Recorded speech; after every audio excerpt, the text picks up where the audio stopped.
They took what could have been done with electronics and they did it mechanically, and they did it worse. On today's episode of Watch Jericho, we are back on my Jag F-Type S. And today, we're gonna get a little closer to the finish line and expose some real tomfoolery up in this thing.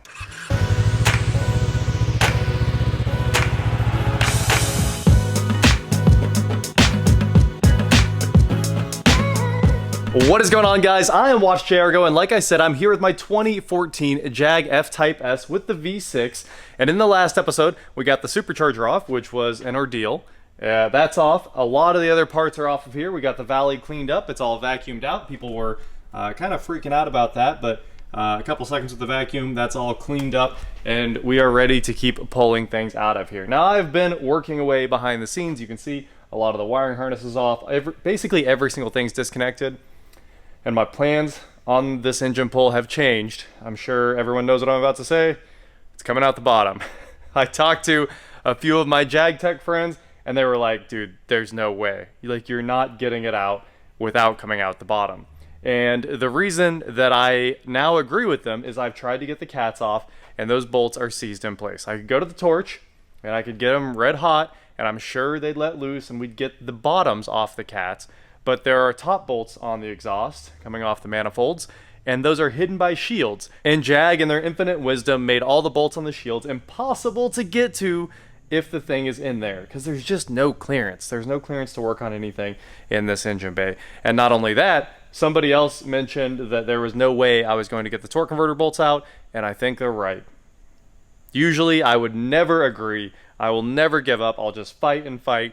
Even if it's the wrong way to do it, I'll get it done. But this engine, it's an out-the-bottom ordeal. It just kind of has to be. The access hole for the torque converter bolts I showed you guys is right underneath the driver's side head. And even with the socket in there, and then a swivel on that, and then my 4-foot extension, the extension is so tight when it's sitting up here by the front of the head that there's no way for me to get on it with enough torque to break them loose. Everything else is disconnected. This engine's ready to come out. But that's not what we're here to talk about today.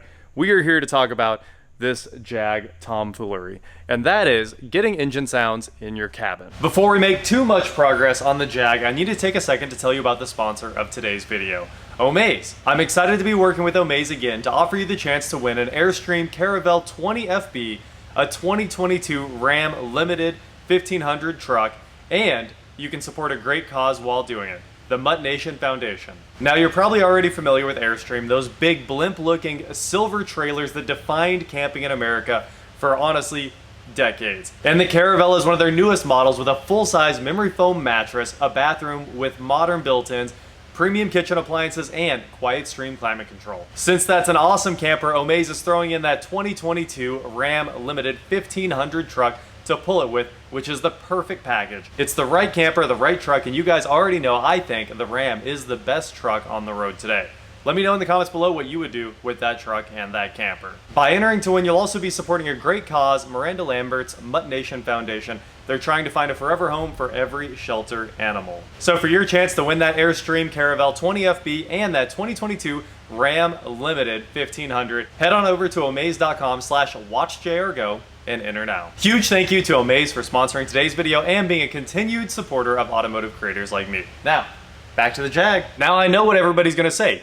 Getting engine sounds in the cabin? Easy. You roll your windows down, or you can just hear the engine because your exhaust is so loud, and it is a great sounding engine. This thing, of course, is a great sounding engine. If you've ever heard one of these, it doesn't matter if it's the V6 or the V8, because they're the same engine, just with 2 cylinders cut off. It sounds incredible. And somebody pulls away from a parking lot and you hear them get on it a little bit and you're like, oh, so good. One of the coolest things about this car, it looks good and it sounds good.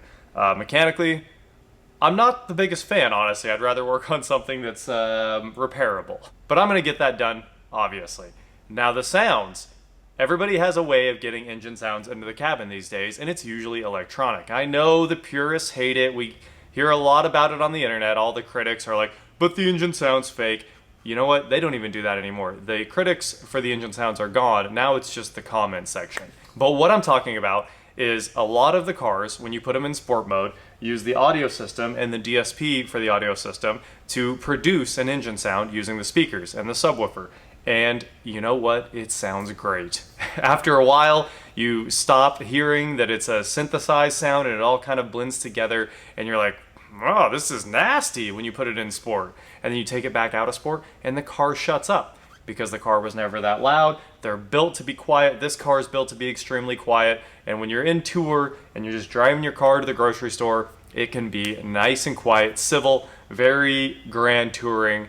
And then you hit the sport button and it rips back to life. The subwoofer lets you feel a little bit of the engine's bass note that's not really there, and the speakers.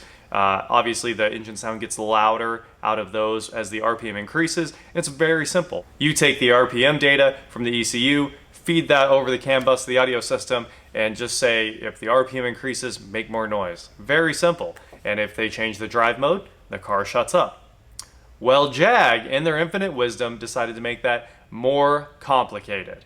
And if you guys remember, I was talking about the giant vacuum box in the back of the engine that I couldn't figure out what it was. I was like, it looks like some sort of vacuum aggregator. I've never seen anything like this before. And it's because I've never seen anything like this before on any engine.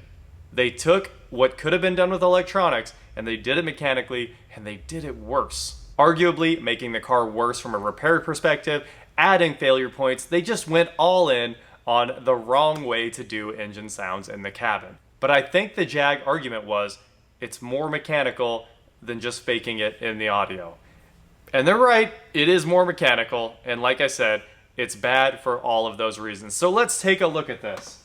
This is the Symposer, obviously a combination of the words symphony and composer, and they figured with a little bit of CAD design here, they would have composed the perfect symphony. So what this does is that giant hole on the back of the passenger head, right behind me. It's got 2 screws in it. I couldn't figure out quite what it was. I thought this was a vacuum line that just didn't make sense because it wasn't really on the intake. Well, it's not that at all. It is this big and has this giant hole so they can get the audio through this at the right frequency, I would assume. I mean, it's the only thing that adds up. So you have this plastic flexible tube with a little bit of heat treatment on there to make sure it doesn't abrade, all that good stuff. It comes into this big plastic box that says Jag EX539437-AC. I assume if you Google that part, you'll find that it is the Symposer, a nonsense part that weighs a little over a pound and makes your car sound louder inside. So I'm going to throw the diagram of this on screen right now. There is a parts diagram for you. You guys can take a look at it.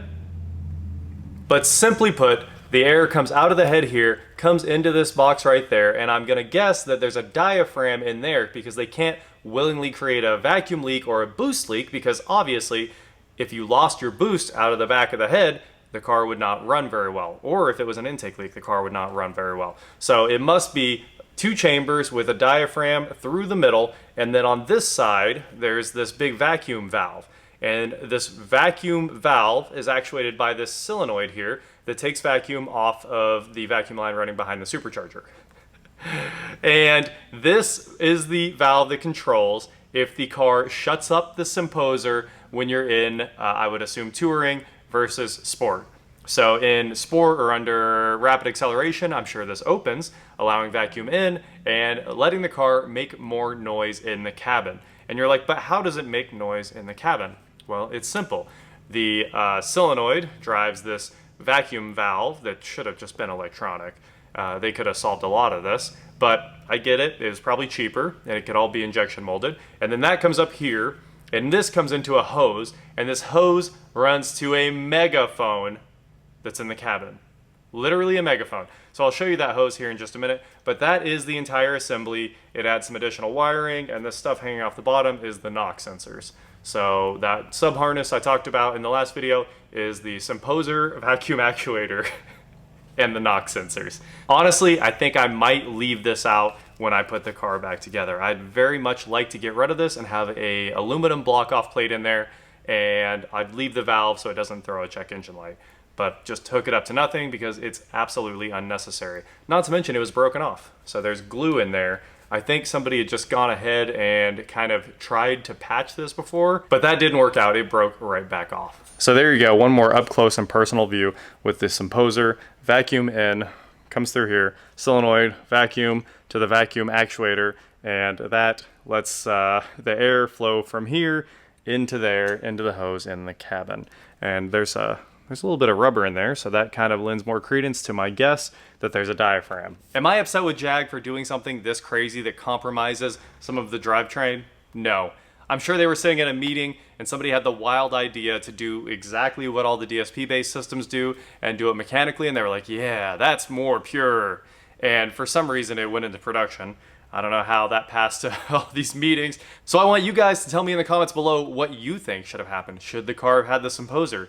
Should it have had a DSP-based system like all the other modern sports cars? Should it have just had nothing and you can roll the windows down or put the top down if you want louder engine sounds?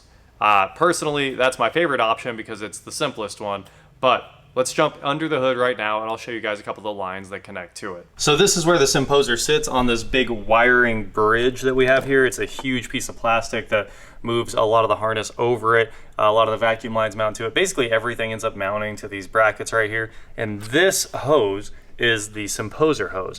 And that runs down here to a giant blue piece of plastic that is the Symposer megaphone. That's what that hose is hooked up to right there beside that insulation. So it's pretty wild. I know it's having trouble focusing there, but that's how it gets its sound into the cabin. And that megaphone, of course, ends up right behind the center channel speaker, a little lower than that, kind of behind the nav system, and it just has to change the air pressure in the car really to transmit the sound, so that's what it does. You get this beautiful interior with extra engine noise. So there you go. Hopefully that's the craziest automotive thing you've seen in a while. I know I've never seen it before, and I was just mind blown that such a thing actually existed. I thought it was a joke when I first read the comment. Again, shout out to the comments. One of you guys mentioned what it was, and my mind was blown. I definitely thought it was fake when I first read the comment, but here we are. It's absolutely real, and it's a new to me. So that is it for today, guys. Again, huge thank you to Omaze for sponsoring today's video. Don't forget to hit omaze.com/watchJRGo to enter for your chance to win that Dodge Ram and the Airstream Caravelle today. Thank you so much for watching. Don't forget to head on over to shop.watchJRGo.com for cool shirts, not like this. And please like, share, subscribe, do whatever you want to do, and I will talk to you next time. Just Jag things, learning every day. Hopefully it's the first and last one I do, but if I have to do another one, at least I know what I'm getting into. I had an XJS when I was a kid, and it also had a coolant line that went under the intake, and it broke, of course, as Jags do, and I replaced that coolant line without pulling the intake. A nightmare. It took me hours, and I was smaller then, and I remember what I had to do was lay on the intake backwards. I was in the car like this, with my hand going underneath it, with needle nose in my hands, trying to get the clamps off of the lines, and then squeeze the hoses and twist them to break them loose. I should have known then what I was getting into with this car. That was a 1992 XJS Sovereign. It was a fun car, but we were out street racing one night and that line popped and it got me home, never got hot. I fixed it, it drove fine after that. Eventually getting wrecked, making a left turn, someone hit me and totaled that car, but that was a crazy job doing that coolant line under the manifold. Just stop doing that. Nobody needs coolant lines under the manifold. I know it might cost like 15 more cents, but just put it outside. A little bit more rubber.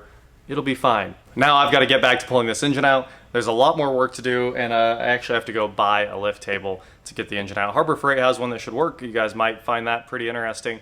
I don't want to go borrow Johnny's. He definitely called and offered, but I have to take a trailer, and honestly, you need a forklift to move that thing. It weighs as much as a car. So let's see if the Harbor Freight magic will get it done. Sup?